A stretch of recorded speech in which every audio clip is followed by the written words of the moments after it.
Goal, nation's leading institute.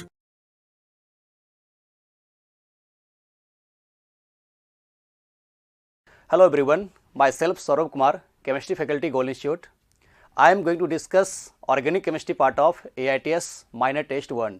First of all, question number 61. Acidic strength आपको इसमें से पूछे जा रहे हैं. The order of acidic strength of marked hydrogen X, Y, Z, W. अब देखो, सबसे ज्यादा एसिडिक यहां पर होगा सल्फोनिक एसिड. सल्फोनिक एसिड ज्यादा एसिडिक होता है कार्बोजिलिक एसिड से. इसका रीजन हम लोग समझ लेते हैं. अगर आप कार्बोजिलिक एसिड का कंजुगेट बेस बनाते हो, कॉन्सेप्ट क्या होता है? एसिडिक स्ट्रेंथ डायरेक्टली प्रोपोर्शनल होते हैं स्टेबिलिटी ऑफ कंजुगेट बेस. जिस एसिड का कंजुगेट बेस जितना ज्यादा स्टेबल होगा, उसका एसिडिक स्ट्रेंथ उतना ही ज्यादा होगा. यहां पे अगर हम कार्बोजिलिक एसिड में से H+ को निकालते हैं, तो H+ को निकालने के बाद जो O- बनता है, उसी को हम लोग कंजुगेट बेस कहते हैं. तो acid minus proton equal to conjugate base होता है. तो जो भी एसिड है, जो एसिडिक H को मेंशन कर दिया है, वहां से H+ को निकालो.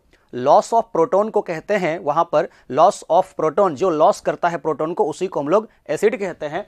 तो जितना ज्यादा कंजुगेट बेस स्टेबल होगा, उतना जल्दी H+ रिलीज करेगा. और जितना जल्दी कोई एसिड H+ को रिलीज करता है, उतना ज्यादा उसका एसिडिक स्ट्रेंथ होते हैं स्टूडेंट. ठीक है, ध्यान रखना. अब ये कार्बोजिलिक एसिड का जो कंजुगेट बेस है, वो सिर्फ एक C+O के द्वारा रेजोनेंस स्टेबलाइज्ड है और बनाता है रेजोनेंस करके इक्विवेलेंट कैनोनिकल स्ट्रक्चर. ठीक है, इसमें देखो सल्फोनिक एसिड का स्ट्रक्चर एक्चुअल में ऐसा होता है S+O और यहां पर एक रह जाएगा OH. ये सल्फोनिक एसिड को ओपन करोगे, ऐसा दिखेगा कुछ. इसमें H+ को अगर हम लोग बाहर करते हैं स्टूडेंट, H+ को बाहर करने के बाद जो कंजुगेट बेस बनता है सल्फोनिक एसिड का, उसका जो नेगेटिव चार्ज है O-, दो H+O के साथ रेजोनेंस स्टेबलाइज्ड है और बनेगा टोटल 3 इक्विवेलेंट कैनोनिकल स्ट्रक्चर. यहां पे 2 ही बन सकता है इक्विवेलेंट कैनोनिकल स्ट्रक्चर. तो conjugate base of sulphonic acid ज्यादा स्टेबल होता है कंजुगेट बेस ऑफ कार्बोजिलिक एसिड से, क्योंकि कंजुगेट बेस जो यह सल्फोनिक एसिड का बना है, उसका नेगेटिव चार्ज के ऊपर दो H+O है. एक नीचे भी है, एक ऊपर भी है. तो 2 H+O का -M लगेगा और -M ज्यादा लगने के कारण इसका कंजुगेट बेस ज्यादा स्टेबल होगा. यानी कि ओवरऑल इसमें आपको टोटल 3 बनेगा इक्विवेलेंट कैनोनिकल स्ट्रक्चर, इसमें सिर्फ 2 बनेगा. तो याद रखिएगा, एक ये भी हम लोग कह सकते हैं acidic strength directly proportional -I-M और इनवर्सली प्रोपोर्शनल होते हैं स्टूडेंट +I+M. वाई? क्योंकि आप जानते हो -I-M मतलब एक्सेप्टर. सिग्मा बॉन्ड के थ्रू इलेक्ट्रॉन को एक्सेप्ट करने को हम लोग कहते हैं -I, यानी कि इंडक्टिव इफेक्ट के थ्रू, और -M का मतलब हुआ मेजोमेरिक इफेक्ट, यानी पाई बॉन्ड के थ्रू इलेक्ट्रॉन को एक्सेप्ट करना. तो कार्बे एनाइन जो भी बनता है, मतलब या फिर एनाइन बनता है कंजुगेट बेस वाला, उसको स्टेबलाइज करता है -I-M. तो सल्फोनिक एसिड एसिडिक स्ट्रेंथ की बातें करें तो सल्फोनिक एसिड ज्यादा एसिडिक होता है स्टूडेंट कार्बोजिलिक एसिड से, क्योंकि इसका कंजुगेट बेस ज्यादा स्टेबल होता है दो H+O होने के कारण. इसको ध्यान रखना. ये तो क्लियर हो गया कि सबसे ज्यादा एसिडिक स्ट्रेंथ यहां पे जो होगा वो W का होगा, और W के बाद इसमें X का होगा. और एक मैं और आपको ट्रिक बताने जा रहा हूं, थोड़ा सा ध्यान दीजिएगा. ट्रिक ये है कि जहां कहीं जिसके नाम के लास्ट में एसिड लगा हुआ रहता है, जिसके नाम के लास्ट में अगर एसिड लगा हुआ है, उसका एसिडिक स्ट्रेंथ ज्यादा होगा वैसे कंपाउंड से जिसके नाम के लास्ट में एसिड नहीं लगा हुआ है. क्या बोला मैंने? जिस कंपाउंड के नाम के लास्ट में एसिड वर्ड लगा हुआ है, वो ज्यादा एसिडिक होगा कंपेयर टू जिसके नाम के लास्ट में एसिड नहीं लगा हुआ है. जैसे ये सल्फोनिक एसिड है, ये कार्बोजिलिक एसिड है, वो सब रियल एसिड है, उसका एसिडिक स्ट्रेंथ ज्यादा होगा कंपेयर टू NH3+ या OH. ये अमोनियम है, अमोनियम में एसिड नहीं है. OH है, एल्कोहल है, उसमें भी एसिड नहीं है. तो एल्कोहल हो गया, फिनॉल हो गया, जिसके नाम के लास्ट में एसिड नहीं है, उसका एसिडिक स्ट्रेंथ कम होगा जिसके नाम के लास्ट में एसिड लगा हुआ है. इसका मतलब ये क्लियर हो गया कि जो इसमें आपको दिया हुआ, इसमें जो दिया हुआ ये सल्फोनिक एसिड है, कार्बोजिलिक एसिड है, उसका एसिडिक स्ट्रेंथ ज्यादा होगा. अब इस दोनों में बात करें तो सल्फोनिक एसिड ज्यादा एसिडिक होता है कार्बोजिलिक एसिड से, क्योंकि इसका कंजुगेट बेस ज्यादा स्टेबल होता है कंपेयर टू कार्बोजिलिक एसिड का कंजुगेट बेस. क्लियर हो गया? आगे बढ़ते हैं. NH3+ में देखोगे तो NH3+ यानी कि नाइट्रोजन में प्लस चार्ज है, और इसमें क्या है? OH. तो इसमें से जब H+ निकलेगा NH3+ में से, सोचो आप, इसमें 3 हाइड्रोजन है और पॉजिटिव चार्ज है, और ये क्या है? न्यूट्रल है. तो OH न्यूट्रल है और NH3 प्लस पॉजिटिव चार्ज है। तो पॉजिटिव चार्ज किसी भी मोर इलेक्ट्रोनेगेटिव एटम के ऊपर पॉजिटिव चार्ज कैसा होता है? अनस्टेबल होता है। तो positive charge more electronegative atom के ऊपर अनस्टेबल होता है, तो ये अपना H+ जल्दी रिलीज करना पसंद करता है, क्योंकि इसका जो कंजुगेट बेस बनेगा वो NH2 बनेगा, नेगेटिव चार्ज नहीं आएगा स्टूडेंट, क्योंकि ये H+ निकलेगा 2 इलेक्ट्रॉन दे करके। तो ये अपना 2 इलेक्ट्रॉन देगा तो नाइट्रोजन हो जाएगा न्यूट्रल, और न्यूट्रल जो हो जाएगा तो मोर स्टेबल हो जाएगा। जबकि इसमें क्या था, पहले से ही न्यूट्रल है, जो कि मोर स्टेबल कंडीशन है। और कंजुगेट बेस क्या बनेगा? O-।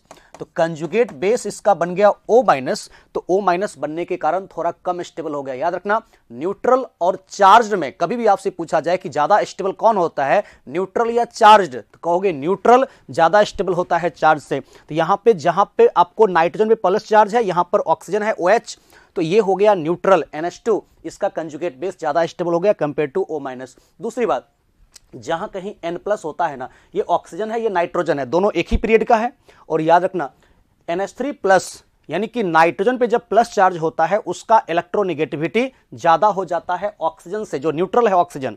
तो न्यूट्रल अगर ऑक्सीजन है, उससे ज्यादा इलेक्ट्रोनेगेटिविटी हो जाता है N+ का। जब नाइट्रोजन के ऊपर प्लस चार्ज आ जाता है, उसका इलेक्ट्रोनेगेटिविटी स्टूडेंट ज्यादा हो जाता है। और अगर ज्यादा इलेक्ट्रोनेगेटिव एटम से अटैच्ड हाइड्रोजन कहीं पर है तो उसका एसिडिक स्ट्रेंथ बढ़ जाते हैं, क्योंकि जितना ज्यादा इलेक्ट्रोनेगेटिविटी होगा सेंट्रल एटम का, वो हाइड्रोजन को अपनी तरफ ज्यादा खींचेगा, इलेक्ट्रॉन को, जो N और H के बीच का सिग्मा बॉन्ड का इलेक्ट्रॉन है उसको ज्यादा खींचेगा अपनी तरफ, जल्दी वहां से H+ रिलीज करेगा। तो याद रखना, N+ ज्यादा इलेक्ट्रोनेगेटिव है ऑक्सीजन से, जिसके कारण कि जल्दी H+ रिलीज करता है और हो जाता है यहां पर न्यूट्रल कंजुगेट बेस, और यहां पे हो जाता है चार्ज, जिसके कारण कि कंजुगेट बेस ज्यादा स्टेबल NH3+ का होता है, और ज्यादा इलेक्ट्रोनेगेटिव होने के कारण भी कहेंगे जल्दी H+ को रिलीज करेगा। इसलिए NH3+ ज्यादा एसिडिक होगा कंपेयर टू OH एल्कोहल। लेकिन अगर इसमें मान लो कि होता यहां पर सिर्फ NH2 होता, अगर इसमें ये पॉजिटिव चार्ज नहीं होता, तब जब न्यूट्रल होता ये, तब हम जानते हैं कि जब OH न्यूट्रल है,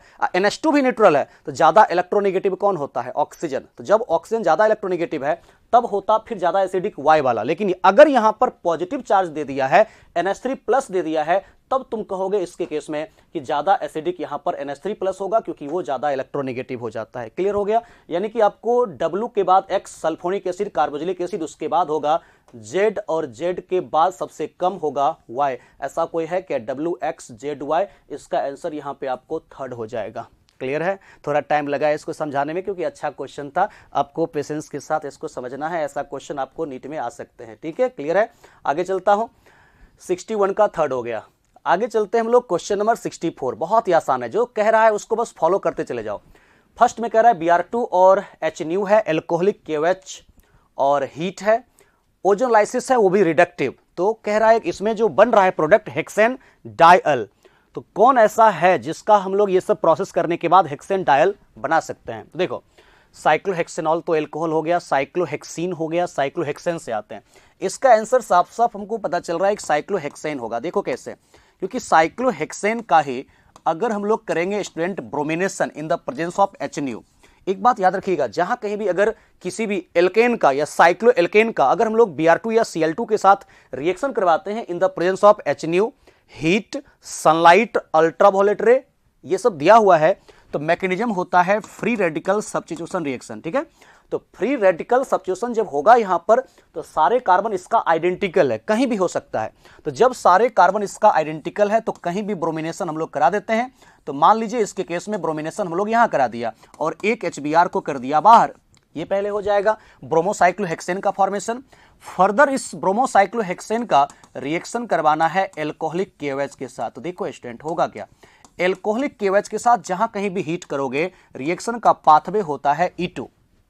चाहे एल्काइल हैलाइड 1 डिग्री हो, 2 डिग्री हो, चाहे 3 डिग्री हो, प्राइमरी हो, सेकेंडरी हो, टर्सरी हो, कोई भी एल्काइल हैलाइड हो, अगर कहीं पे एल्काइल हैलाइड को एल्कोहलिक KOH के साथ हीट करने के लिए कहता है आपको कौन सा मीडियम? एल्कोहलिक। एक्वस नहीं, एक्वस में प्राइमरी सेकेंडरी में SN2 कंपीट कर जाता है। अगर आपको alkyl halide primary secondary tertiary कुछ भी है, एल्कोहलिक, ALC का मतलब है alcoholic, alcohol, methyl alcohol, ethyl alcohol कुछ भी है, तब KOH है। तो strong base alcoholic medium E2 होता है। E2 का मतलब क्या होता है? जहां से निकलेगा लिविंग ग्रुप ब्रोमीन, या क्लोरीन या आयोडीन कुछ भी रहेगा, उसके जस्ट बगल वाले कार्बन से H+ निकलेगा तो बाहर कर देंगे एक KBr, OH माइनस H+ को बाहर करते हैं H2O, यानी कि इसके केस में जो फॉर्मेशन करता है स्टूडेंट वो करता है साइक्लोहेक्सेन। ध्यान रखना, अब ये साइक्लोहेक्सेन का करना है ओजोलाइसिस, ये मींस फर्स्ट में है O3, सेकेंड में zinc in the presence of water, इसको कहा जाता है स्टूडेंट रिडक्टिव ओजोलाइसिस।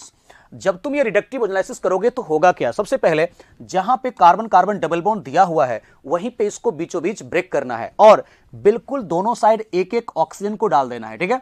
तो आफ्टर द रिडक्टिव ओजोलाइसिस देखो इसमें क्या बनेगा, इसको ओपन करो तो इधर तो कट गया, दो पार्ट में डिवाइड हो गया, क्या लिखेंगे HC double bond O, HC double bond O, और इधर से कनेक्शन खत्म, C डबल बॉन्ड के पास 1 2 3 4 CH2, तो 4 CH2 पहले यहां पे हम लोगों ने मेंशन कर दिया और लास्ट में इसमें C डबल बॉन्ड O के साथ H, देख लो कैसे आता है HC double bond O CH2 CH2 CH2 CH2 C double bond OH, इसको हम लोग जो कहते हैं हेक्सेन डाइअल। ओके, तो इस तरीके से प्रोसेस में तुम जा सकते हो, 64 का आंसर थर्ड हो जाएगा।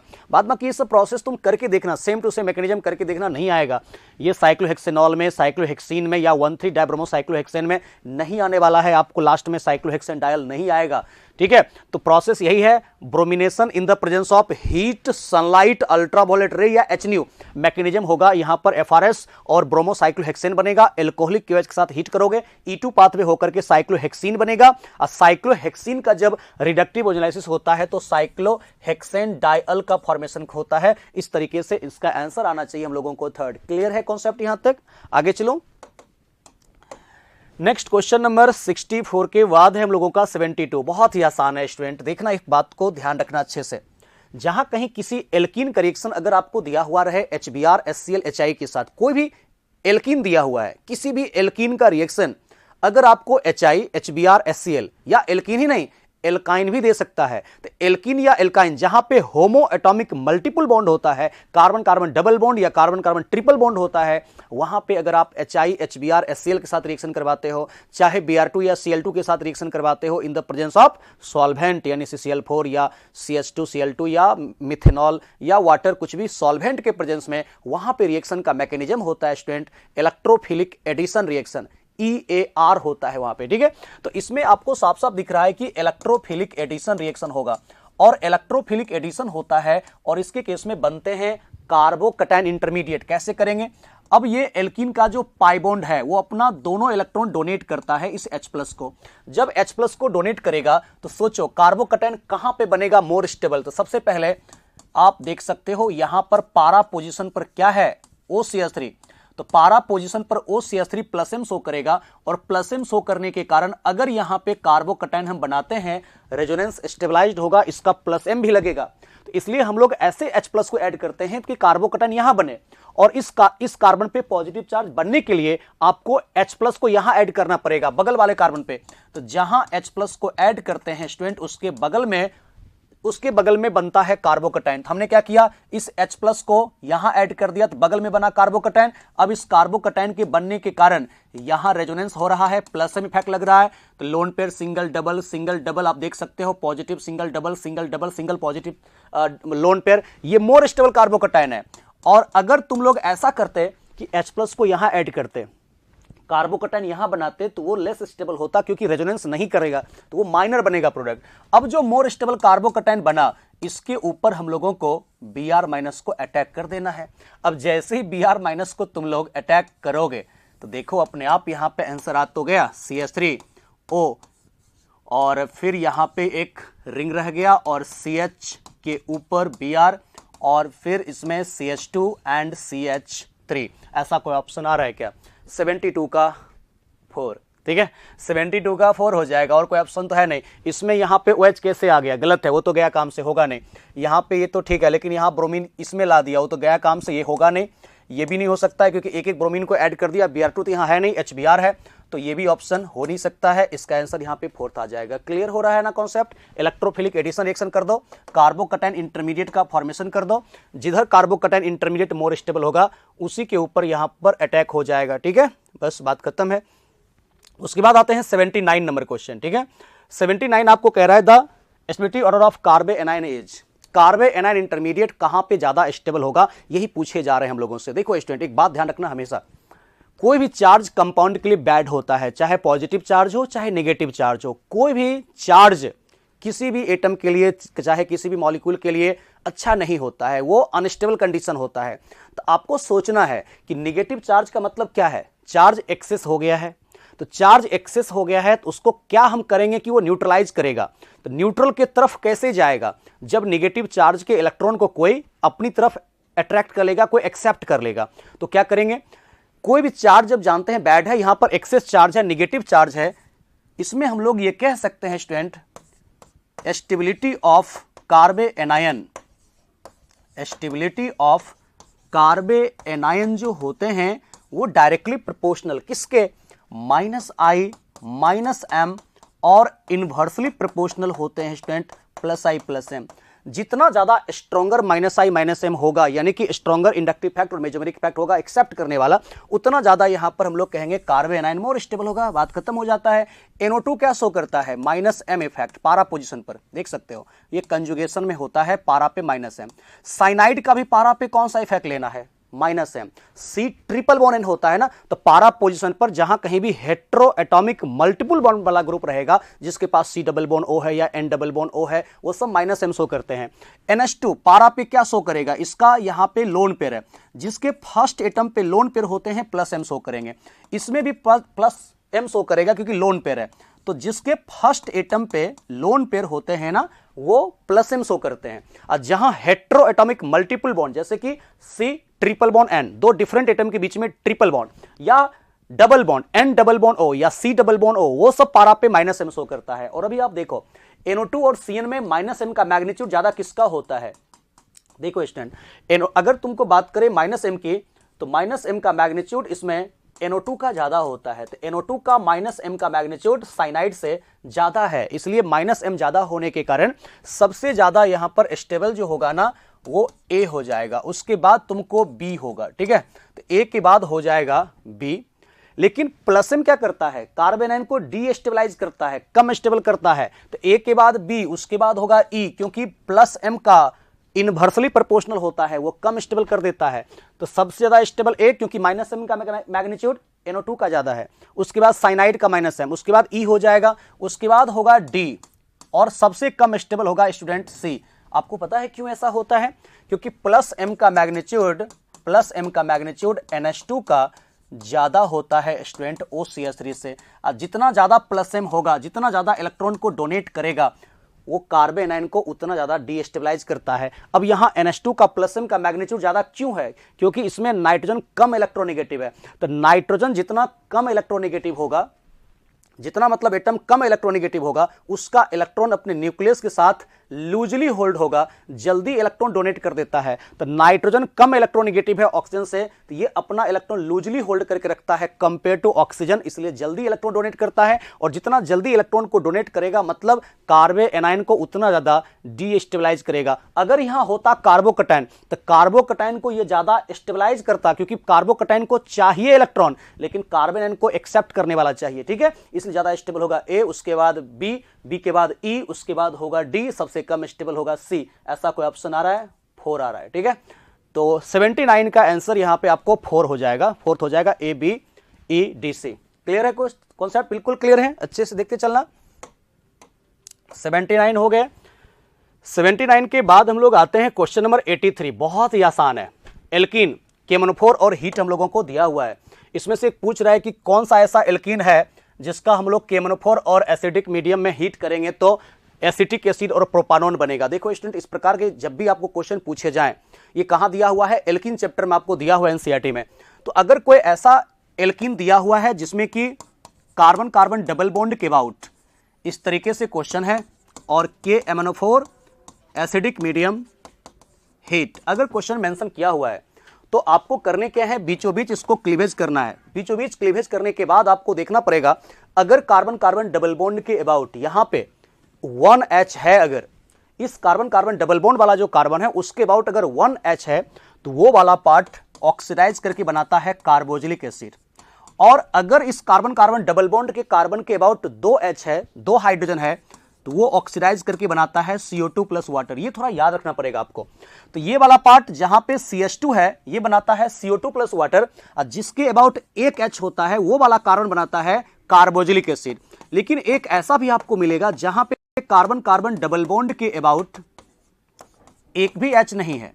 तो जब कार्बन कार्बन डबल बॉन्ड के अबाउट एक भी H है ही नहीं, तो अब ना कार्बोक्सिलिक एसिड बनेगा, ना ही CO2 प्लस वाटर बनेगा। अब क्या बनेगा मालूम, यहां पर इसके अबाउट कोई भी H नहीं है, तो जिस कार्बन कार्बन डबल बॉन्ड के अबाउट कोई H नहीं होता है उसके केस में फॉर्मेशन करता है स्टूडेंट कीटोन। कीटोन यहां पे बस एक ऑक्सीजन का एडिशन हो जाएगा। और फिर ये वाला पार्ट देखोगे तो इसके अबाउट एक H है, तो जिसके अबाउट एक H होता है वो वाला कार्बन बदलाता है कार्बोक्सिलिक एसिड। हो तो गया। तुम देखो इसमें क्या हो सकता है, जब KMnO4 यहां पे डालोगे, इसको क्लीवेज कर दोगे स्टूडेंट, तो क्लीवेज करोगे तो इसमें क्या बनेगा, इसके अबाउट एक H है, तो एक H है तो ये फॉर्मेशन कर देगा एसिटिक एसिड बना देगा। और इधर एक भी H नहीं है, तो जिस कार्बन कार्बन डबल बॉन्ड के अबाउट एक भी H नहीं होता है स्टूडेंट, ये फॉर्मेशन कर देगा इसके अबाउट एसीटोन। ठीक है, तो ये एसीटोन बनाएगा, ये एसिटिक एसिड बनाएगा। और इधर देखो इसमें क्या है कि दोनों कार्बन कार्बन डबल बॉन्ड के अबाउट एक एक H है, तो इसके अबाउट भी एक H है, इसके अबाउट भी एक H है, तो ये फॉर्मेशन जो करते हैं ये हो जाते हैं एसिटिक एसिड। दोनों मॉलिक्यूल आइडेंटिकल हो जाएंगे।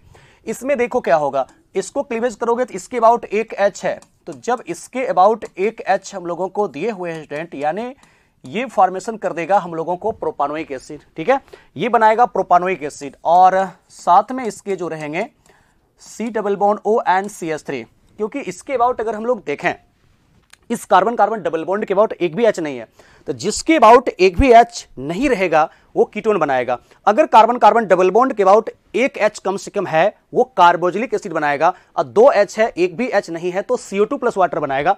और इसमें देखो ये प्रोपानोइक एसिड प्लस एसीटोन बना, इसका क्लीवेज करोगे तो इस दोनों कार्बन कार्बन डबल बॉन्ड के अबाउट ना ही यहां पर कोई H है ना ही यहां पर है, यानी दोनों का दोनों मॉलिक्यूल यहां पे जो फॉर्मेशन करेंगे स्टूडेंट वो बनाएंगे प्रोपानॉन यानी एसीटोन का फॉर्मेशन करेंगे। जबकि हमको कह क्या रहा है, एक होना चाहिए एसिटिक एसिड, एक होना चाहिए यहां पे प्रोपानोइक एसिड।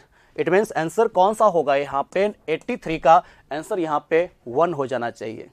क्लियर है, यहां तक आ रहा है समझ में आप लोगों को कहां पर क्या होगा, ये कॉन्सेप्ट याद रखे ना, क्वेश्चन बन जाएगा 83 का आंसर यहां पे 1 आएगा, और कोई तो ऐसा दिख नहीं रहा है। ओके चलते हैं आगे। 83 के बाद 85, बहुत ही आसान, ये भी एक बहुत ही आसान क्वेश्चन है। अभी मैंने आप लोगों को बताया था ना, ऊपर कोई भी क्वेश्चन था नंबर, जिसमें कहा था कि अगर कोई एल्काइल हैलाइड चाहे प्राइमरी है, चाहे सेकेंडरी है, चाहे टर्सरी है, कोई भी एल्काइल हैलाइड दिया हुआ है, अगर उसको एल्कोहलिक KOH के साथ हीट करते हैं, यानी KOH NOH in the presence of alcohol, उसमें रिएक्शन का पाथवे होता है स्टूडेंट E2 पाथवे होता है। तो जब हम लोग E2 पाथवे इसका करेंगे तो देखो होगा क्या, होगा ऐसा, ये दिया हुआ है हम लोगों को 2 ब्रोमो ब्यूटेन, और इस 2 ब्रोमो ब्यूटेन को अगर हम एल्कोहलिक KOH के प्रेजेंस में हीट करेंगे तो पाथवे जो होगा रिएक्शन का वो E2 होगा। E2 का मतलब होता है जहां से हेलोजन निकलेगा उसके जस्ट बगल वाले कार्बन से H+ निकलेगा साइमल्टेनियसली। तो बगल में से यहां से निकल सकता है H+ क्योंकि वो अलग है और ये प्राइमरी अलग है। तो कितने टाइप्स के यहां पे बन सकते हैं एल्कीन, 2 टाइप्स के बन सकते हैं। तो एक इसमें बन सकता है 2 ब्यूटेन, और एक इसमें जो बन सकता है वो बन सकता है 1 ब्यूटेन। तो एक प्रोडक्ट इसमें जो हम लोगों को बने 2 ब्यूटेन, एक बने 1 ब्यूटेन। लेकिन आपको साफ साफ लिखा हुआ है क्वेश्चन में कि इसमें मेजर कौन सा होगा। तो अकॉर्डिंग टू सेट-जेप्स रूल, याद करिए एलिमिनेशन रिएक्शन में लगता है Saytzeff's rule. According to Saytzeff's rule, more substituted alkene will be major product. इस कार्बन कार्बन डबल बॉन्ड के बाद इधर भी कार्बन है, इधर भी कार्बन है, तो अल्फा H का नंबर इसमें 6 है, मेजर होगा, ज्यादा स्टेबल एल्कीन है। इसके बाद मात्र 2 अल्फा H है, ये कम सब्स्टिट्यूटेड है, तो ये होगा माइनर। क्लियर है कॉन्सेप्ट यहां तक। उसके बाद फर्दर इसका कह रहा है आपको करने के लिए हाइड्रोलिसिस। तो सुनो, जब हम लोग इस एल्कीन का करते हैं हाइड्रोलिसिस, वो भी एसिड कैटलाइज्ड, तो एसिड कैटलाइज्ड अगर तो करोगे हाइड्रोलिसिस, स्टूडेंट याद रखना इसका जो मैकेनिज्म होता है, जब भी किसी एल्कीन का हाइड्रोलिसिस करोगे यानी कि एसिड कैटलाइज्ड करोगे हाइड्रोलिसिस, मैकेनिज्म का नाम होता है इलेक्ट्रोफिलिक एडिशन रिएक्शन, बनता है कार्बोकैटायन इंटरमीडिएट। तो क्या करना होगा, सबसे पहले ये एल्कीन का जो पाई बॉन्ड है, वो एल्कीन का पाई बॉन्ड अपना 2 इलेक्ट्रॉन देता है H+ को, और H+ को अपना 2 इलेक्ट्रॉन दे करके और इस दोनों कार्बन में से कहीं भी ऐड हो जाता है। मान लो ये ऐड हो गया यहां, तो अगर ये H+ यहां ऐड हुआ तो बगल में कार्बोकैटायन यहां बन जाएगा, क्योंकि ये दोनों कार्बन आइडेंटिकल है, कहीं भी H+ ऐड कर सकते हो, कहीं बना सकते हो कार्बोकैटायन। अब जो कार्बोकैटायन बना स्टूडेंट, उसी के ऊपर अटैक कर देते हैं वाटर मॉलिक्यूल को, ठीक है। और जब ये वाटर मॉलिक्यूल यहां अटैक करेगा तो वाटर मॉलिक्यूल के अटैक करने के बाद कार्बन, बस देखिए घटना बनना नहीं चाहिए, 1 2 3 4 1 2 3 4 1 2 3 4। अब इसमें हम लोग अगर अटैक करा दें H2O को, और H2O यहां पर ये प्लस चार्ज आ गया, लास्ट में जो कैटलिस्ट H+ दिया है वो कैटलिस्ट को लौटाना पड़ेगा, तो ये आ जाएगा OH, ये फॉर्मेशन जो करेगा 2 ब्यूटेनॉल, ठीक है। तो 2 ब्यूटेनॉल, ऐसा कोई ऑप्शन दे रहा है क्या? ये तो गया काम से, ये तो होगा नहीं, यही तो हो जाएगा 1 2 3 4 1 2 3 4। अरे हमने सिर्फ इधर से OH को ऐड कर दिया, इसमें इधर से OH को ऐड किया हुआ है, किसी भी डायरेक्शन से ऐड किया जा सकता है, नो प्रॉब्लम, क्योंकि जो पोजीशन ये है वही पोजीशन ये है, तो दोनों साइड से ऐड किया जा सकता है। ये ऑप्शन होगा नहीं, ये तो होगा नहीं। इट मीन्स आंसर जो हो जाएगा 85 का आंसर आपको सेकेंड हो जाएगा। क्लियर है, कोई दिक्कत तो नहीं?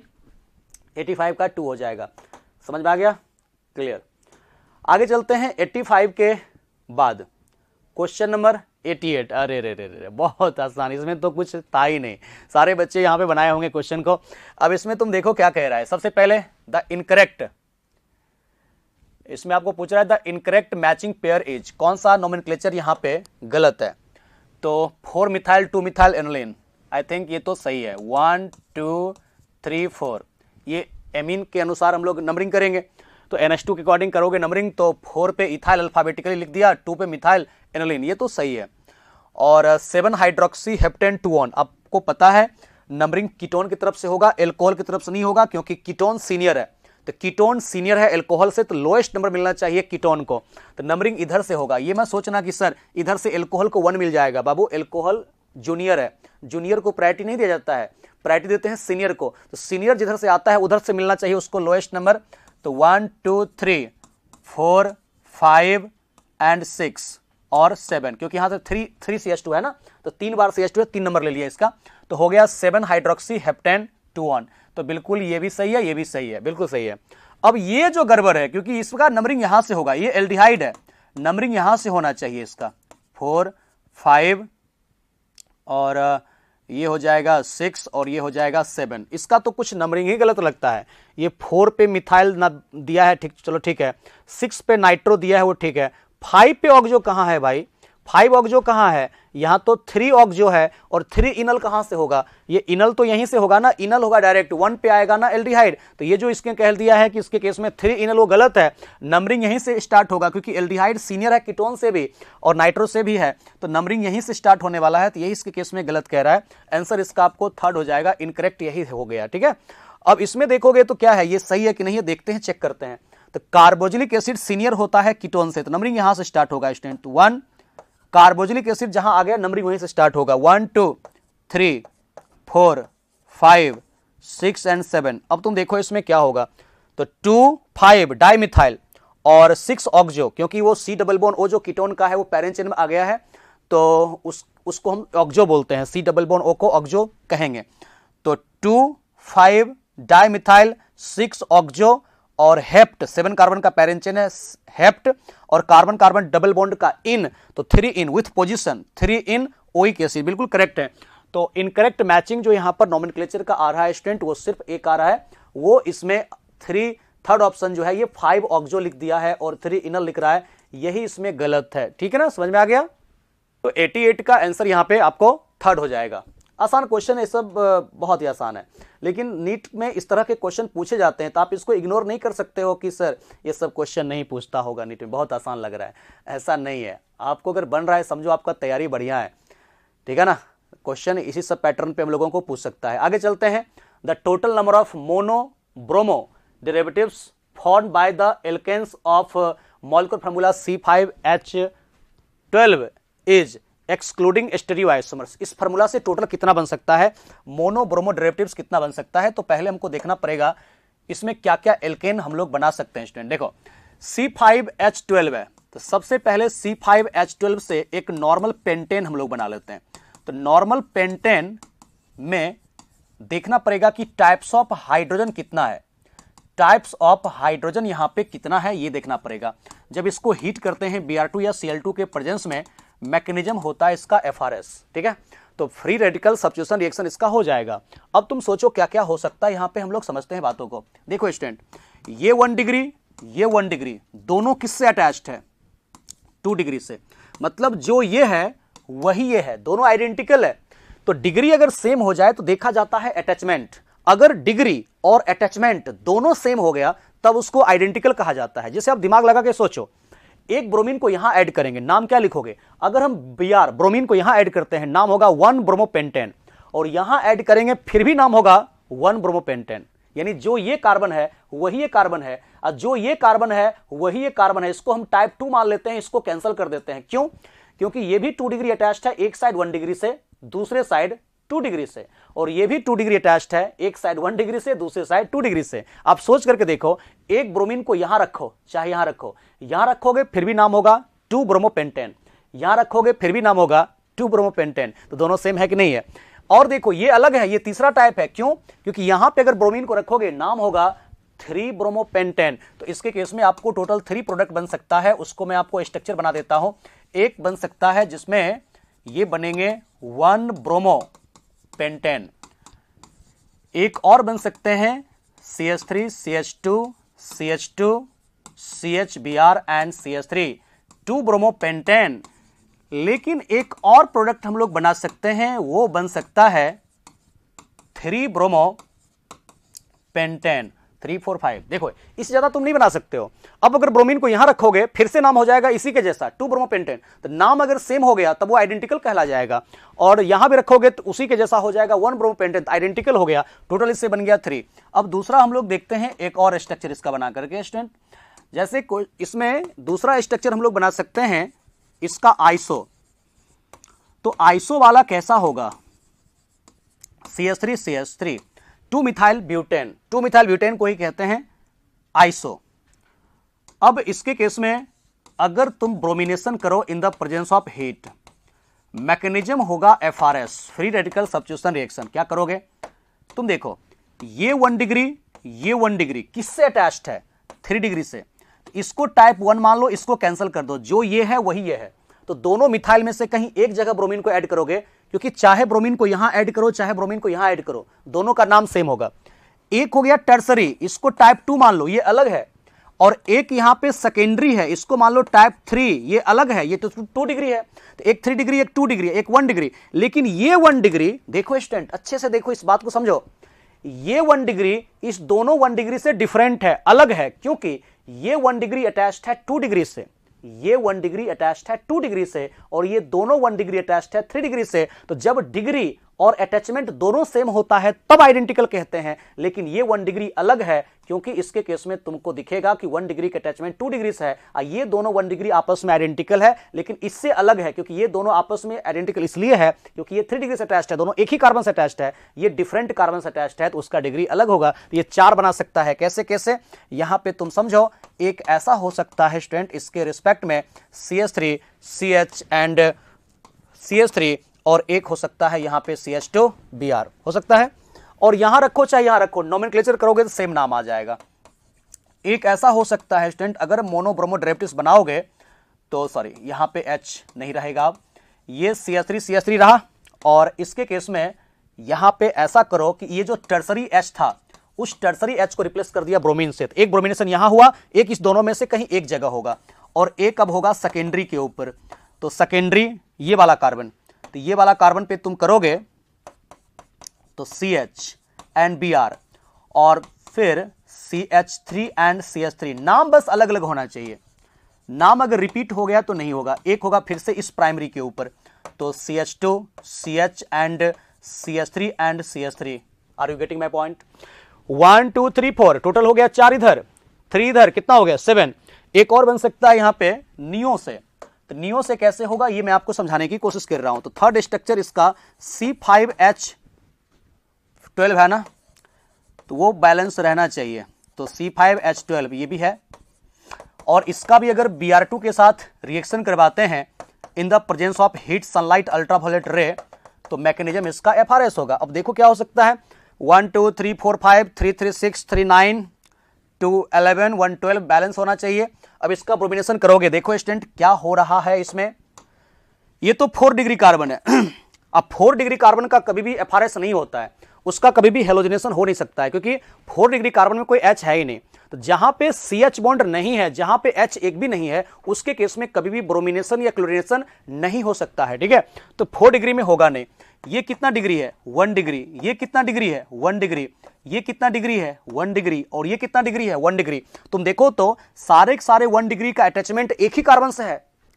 4 के 4 जो मिथाइल हैं चारों 1 डिग्री है, और चारों का अटैचमेंट एक ही कार्बन से है, तो चारों मिथाइल सेम हो गया। मतलब किसी भी एक जगह कर सकते हो इसको। अगर हमने 1 टाइप मान लिया, सबको कैंसिल कर दिया, इस चारों मिथाइल में से कहीं एक जगह तुम कर सकते हो ब्रोमिनेशन, और इस तरीके से हम लोगों को बन जाएगा इसके केस में ऐसा प्रोडक्ट। बात समझ आया क्या? देखो हमको टोटल पूछ रहा है ना, C5H12 में कितना बन सकता है एल्केन, जितना पॉसिबिलिटी है सबको बना करके देखना है टाइप्स ऑफ हाइड्रोजन, तब जाकर के आंसर करना है। कभी कभी क्वेश्चन पूछता है तो मेंशन कर देता है कि नॉर्मल पेंटेन में कितना बनेगा, आइसो पेंटेन में कितना बनेगा, नियो पेंटेन में कितना बनेगा, वो अलग क्वेश्चन हो गया। लेकिन जब फॉर्मूला हमको लिख दिया C5H12 और फॉर्मूला दे करके हमको एक ही बार में पूछ दिया कि अब टोटल कितना बन सकता है, तो इस तरह का क्वेश्चन जब भी रहेगा तो पहले सोचना पड़ेगा कि C5H12 से टोटल पहले एल्केन कितना बन सकता है। उस एल्केन बनाने के बाद हमको फिर देखना पड़ेगा कि यहां पर कितने टाइप्स के हाइड्रोजन हैं। जितने टाइप्स के होंगे हाइड्रोजन उतने टाइप्स के बन जाएंगे प्रोडक्ट। यहां पे मेंशन कर दिया है एक्सक्लूडिंग द स्टीरियोआइसोमर्स। अगर इस क्वेश्चन में मेंशन नहीं करता कुछ, या मेंशन कर देता इंक्लूडिंग द स्टीरियोआइसोमर्स, तब तो और नंबर बढ़ जाता। वहां पे लेते हम टोटल नंबर ऑफ स्टीरियोआइसोमर्स, यानी कि हमको लेना पड़ता total number of optical isomers, ठीक है। तो 92 का आंसर यहां पे आपको सेकंड आ जाएगा। टोटल नंबर ऑफ इसमें मोनो ब्रोमो डेरिवेटिव जो आएगा वो 8 आ जाएगा। क्लियर हो गया कॉन्सेप्ट? 3 4 1 टोटल कितना हो गया? 8 हो जाएगा आंसर। ओके, आगे चलता हूं। 92 तक तो हम लोगों ने समझ लिया बातों को। 92 के बाद बहुत ही आसान क्वेश्चन है, मुझे उम्मीद है कि आप सभी ने बनाया होगा इसको। और इसमें कह रहा है कि which one of the following does not have sp2 hybridised carbon. इनमें से कौन ऐसा है जिसमें sp2 हाइब्रिडाइज्ड एक भी कार्बन नहीं है। तो देखो सबसे फर्स्ट हम लोगों को दिया है एसीटोन। इसको तो हम लोग देख सकते हैं, एसीटोन के केस में बीच वाला जो कार्बन है, तो बीच वाले कार्बन का हाइब्रिडेशन क्या हो रहा है? sp3। sp2 हाइब्रिडाइज्ड कार्बन पूछ रहा है ना, तो ये कार्बन हो गया sp3, यहां पे 1 सिग्मा 2 सिग्मा 3 सिग्मा, sp2, इसमें भी sp3, ये हो गया। ये नहीं होगा आंसर। एसीटामाइड, तो एसीटामाइड में भी 2 कार्बन है, C डबल बॉन्ड O के साथ NH2 है, तो ये वाला बीच वाला जो कार्बन है ये sp2, क्योंकि सिर्फ कार्बन की बात कर रहा है, और ये भी हो गया sp3। एसीटोनाइट्राइल, एसीटोनाइट्राइल एक्चुअल में कहते हैं इथेन नाइट्राइल को, ठीक है स्टूडेंट, इथेन नाइट्राइल को कहते हैं एसीटोनाइट्राइल। इस कार्बन का हाइब्रिडेशन यहाँ पे क्या होते हैं? sp3, और इस कार्बन का हाइब्रिडेशन क्या होता है? sp। इथेन नाइट्राइल या एसीटोनाइट्राइल इसी को कहते हैं। एसिटिक एसिड की बातें करें तो एसिटिक एसिड का जो स्ट्रक्चर होता है C डबल बॉन्ड OH। इस कार्बन का हाइब्रिडेशन यहाँ पर स्टूडेंट sp2 होगा, और इसका हाइब्रिडेशन sp3 हो जाएगा। इट मीन्स इसका 96 का आंसर यहाँ पे आपको थर्ड हो जाएगा। क्लियर है कॉन्सेप्ट? बिल्कुल अच्छे से। एसीटोनाइट्राइल का बस आपको स्ट्रक्चर नहीं याद रहेगा तब दिक्कत कर सकता है, नहीं तो क्वेश्चन इसका आसान रहता है, ठीक है। एसीटोनाइट्राइल के स्ट्रक्चर अगर आपको आता है तो बना सकते हो क्वेश्चन को आप लोग। उसके बाद देखिए 98 नंबर क्वेश्चन हम लोगों को कह रहा है कि एसेशन है A, boiling point of alkane increases with increase in molecular weight, कि जैसे जैसे कह रहा है कि मॉलिक्यूलर मास बढ़ता है इसमें बॉइलिंग पॉइंट इंक्रीज करता है। तो कैसे हम लोग यहां पे क्वेश्चन को सॉल्व कर सकते हैं? एक बात ध्यान रखना, जब भी आपसे पूछा जाए कभी भी बॉइलिंग पॉइंट, क्या पूछा जाता है? Boiling point. जहां कहीं भी एल्केन का पूछा जाए तो बॉइलिंग पॉइंट डायरेक्टली प्रोपोर्शनल किसका? मॉलिक्यूलर मास का। जैसे जैसे मॉलिक्यूलर मास बढ़ेगा इसका मतलब है कि van der Waals force of attraction increase करेगा, बॉइलिंग पॉइंट इंक्रीज करेगा।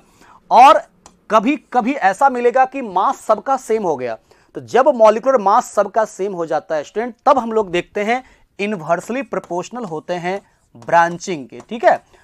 तो अब हम लोगों को कह रहा है कि boiling point of alkane increases with increase in molecular weight. बिल्कुल सही है, उसके बाद होता क्या है, आखिरकार मास बढ़ने से क्या होता है? जब वेट बढ़ता है, मास बढ़ता है, तो वंडरवाल फोर्स ऑफ अट्रैक्शन बढ़ता है, मतलब नंबर ऑफ इलेक्ट्रॉन प्रोटॉन बढ़ रहा है मॉलिक्यूल के अंदर। तो जब मास बढ़ेगा मतलब कार्बन का नंबर बढ़ रहा है, तो कार्बन बढ़ने से नंबर ऑफ इलेक्ट्रॉन प्रोटॉन बढ़ता है, यानी एक मॉलिक्यूल का इलेक्ट्रॉन दूसरे मॉलिक्यूल के प्रोटॉन के साथ अट्रैक्शन ज्यादा करता है, यानी van der Waals force of attraction increase करता है, तो उसको हम लोग सेपरेट करने में ज्यादा एनर्जी लगता है। तो वही कह रहा है रीजन में कि van der Waals force increases with increase in molecular weight. बिल्कुल सही कह रहा है, यानी कि both assertion and reason are true and reason is the correct explanation of assertion हो जाएगा, क्योंकि मास बढ़ने से, वेट बढ़ने से वंडरवाल फोर्स ऑफ अट्रैक्शन बढ़ेगा, मतलब एक मॉलिक्यूल का दूसरे के साथ अट्रैक्शन ज्यादा होगा, सेपरेट करने में ज्यादा एनर्जी लगेगा। इसलिए याद रखना, सबसे पहला प्रायोरिटी हम लोग मास को देते हैं। जितना ज्यादा कार्बन होगा एल्केन में, जितना ज्यादा मास होगा,